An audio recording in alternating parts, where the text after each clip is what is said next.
తమ సమస్యలు పరిష్కరించాలని ఖడెం మండలంలోని మైసంపేట్ రాంపూర్ గ్రామాల ఆదివాసీ గిరిజనులు సోమవారం నిర్మల్ జిల్లా కేంద్రంలోని అటవీ శాఖ కార్యాలయంలో వినతిపత్రాన్ని అందించారు. కవ్వాల్ టైగర్ రిజర్వ్ పునరావాస ప్రాజెక్టులో భాగంగా తమ కుటుంబాలను 2024 మార్చిలో కొత్త మద్దిపడగ శివార్లో ఏర్పాటు చేసిన పునరావాస ప్రాంతానికి తరలించారని, కానీ ఎలాంటి వసతులు కల్పించలేదన్నారు. పునరావాస కుటుంబాలు పూర్తిగా ఆదివాసులతో ఉన్నందున ఎలాంటి షరతులు లేకుండా ఒక ప్రత్యేక గ్రామ పంచాయతీగా ఏర్పాటు చేయాలన్నారు. అలాగే భూమి పట్టాల కోసం తహసీల్దారు ద్వారా ఇప్పటి వరకు ప్రతిపాదనల స్థాయి వరకు రానటువంటి లబ్ధిదారుల జాబితాను తయారు చేసి వెంటనే పట్టాలు అందజేయాలని కోరారు. విద్యార్థుల సౌకర్యార్థం పాఠశాల భవనాన్ని నిర్మించుటకై నిధులు మంజూరు చేయాలన్నారు. గవర్నమెంట్ కలెక్టర్ సాయం చేసింది, ఎవరేం సాయం చేసింది?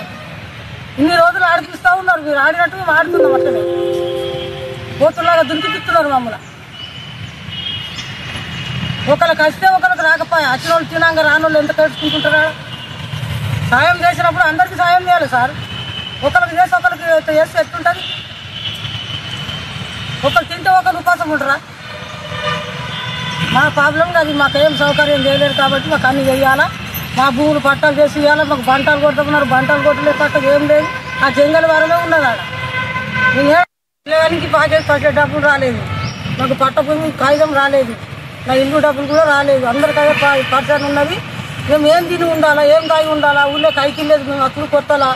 ఎవరు కైకి తీరాలా? కూలికి మమ్మల్ని మేమేం తిని బతుకుడు? మా సైడ్ మాకు మైదానంలో సిట్ట జొన్నలో మక్కలు పెట్టుకొని మా పొట్ట కలుపుకునే వాళ్ళం. మేము మమ్మల్ని పట్టుకొని తెచ్చి జంగలో ఉన్నవాళ్ళని తెచ్చి ఊళ్ళో పెట్టమని ఊళ్ళో కూడా అడిగిన పెట్టాడు వ్యక్తులు మమ్మల్ని. ఆ పరిస్థితి ఏం కాదు. మాకు డబ్బులు ఇస్తారా లేకుండా మా ఊళ్ళో మనతో తెస్తారా? మా డబ్బులు, మా పట్ట భూములు మొత్తం మాకు ఇచ్చి చేస్తేనే ఇక్కడ ఉంటాం. లేకుండా